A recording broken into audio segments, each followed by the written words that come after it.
Well, welcome back for another episode of Penny's Hot Rod and Custom. Just old Derek again, playing around with some old engine. Like I've said in the past video, this engine's over 100 years old, so they only made for a couple years. I know it started around 1917, somewhere around there. I think they were done by 1920 or 22. I'm not too sure. Don't quote me on that, but it's an old one.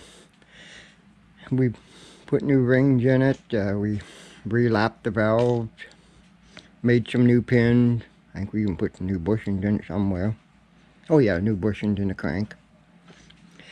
So I think this video, we're going to get this guy running. I'm pretty determined that it's going to run. Hope. So I think what I'll do is, I've got the main engine. I'm pretty sure it's all timed where I want it to be. But now we got to time this gear, because this is where it wipes here, and then that's what makes your spark. The coil box here somewhere. I gotta find it. And we'll put it back on here again. Wire it up. So I think what I'm gonna do, like I said, we'll time this guy up. Maybe lock the back flywheel in. I don't have it locked in yet. I haven't hit the gib key in yet, so.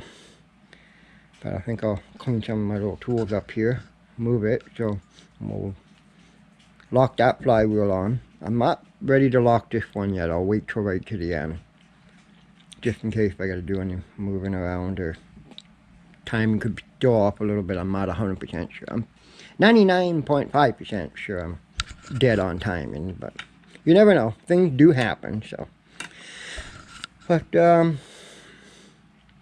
go clean up a little bit, grab some tools, and hopefully we can have a running engine on this episode. Okay, I put the flywheel up against the bronze bushing we had in here. One thing, make sure if you take out a gib key, put the right gib key back in that you pulled off the flywheel.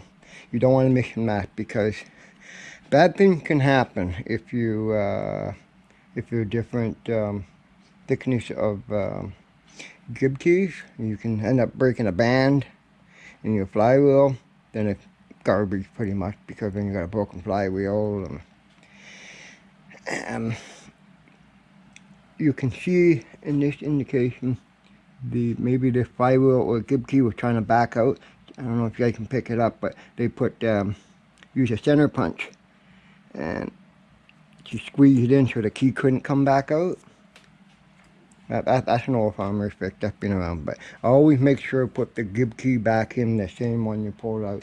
And when you put a gib key in, don't hit the hell out of it. Just tap it in, because if you start whacking it, you spread this out and then you'll crack it, and then it's no good.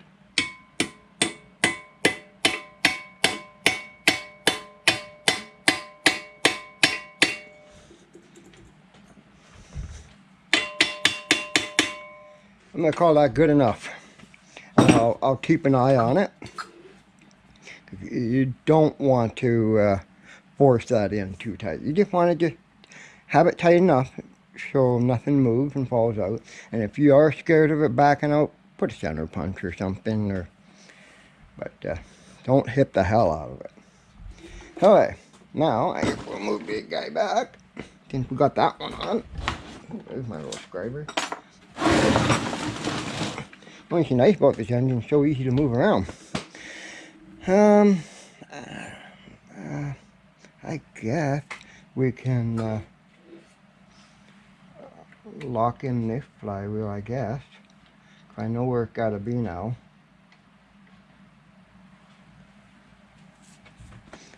Alright, I'll get the other flywheel cleaned up and we'll get it together.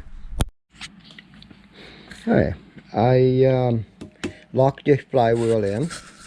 I kind of set it up where I think it should be for the governor. It's hard to check, but I don't have the spring, but you can see the weight stuff where the forks will maintain your throttle right there. You can see how the weights move. Oops, my spring fell off. I cleaned the crankcase vent. That's what I call that. And that just goes here. I kept the gasket, so I got that. And I think right after that, I'm not going to put that on yet, we'll keep that off, but we'll set this gear, which I should have did it with the flywheel off, but I can do it with the flywheel on. So we'll set that and hook up the wiring for the buzz coil, and I think this guy's ready to fire. Hopefully we don't have to monkey around with it too much, but hopefully it's gonna fire pretty easy. Sure got good compression, so yes. Flywheel bounce back and forth, no problem. Everything's nice and tight where it's supposed to be. So anyway, I'll get some of this stuff ready and see what we can do. First run, just got it started.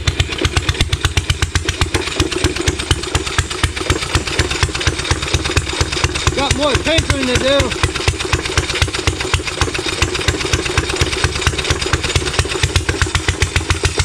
First pull.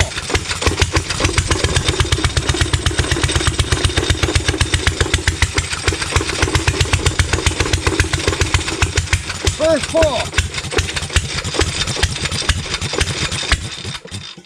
Oh man! Wow! I still got lots of improvements to do, but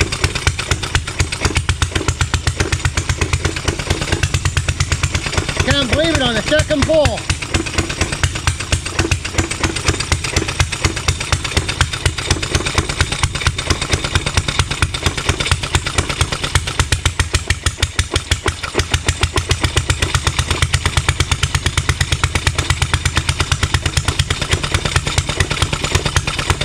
That's the first run over 50 years. I still gotta set it in. It's still got a lot more work to do. But there you go. I gotta sit down for a while, figure out how to get this thing to dial it in a little bit better, because it's not good to be spraying oil beside a nice primer job. I do have an engine shop I want to move into one of these days, but you'll notice I do have a hole in the wall way over there. That's going to be my engine shop. So, but there you go. I gotta do some more tinkering with this thing, but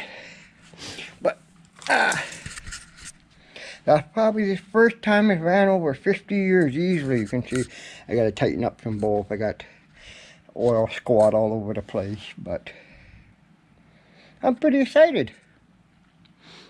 I'll play with the timing a bit more. I'm pretty sure I can.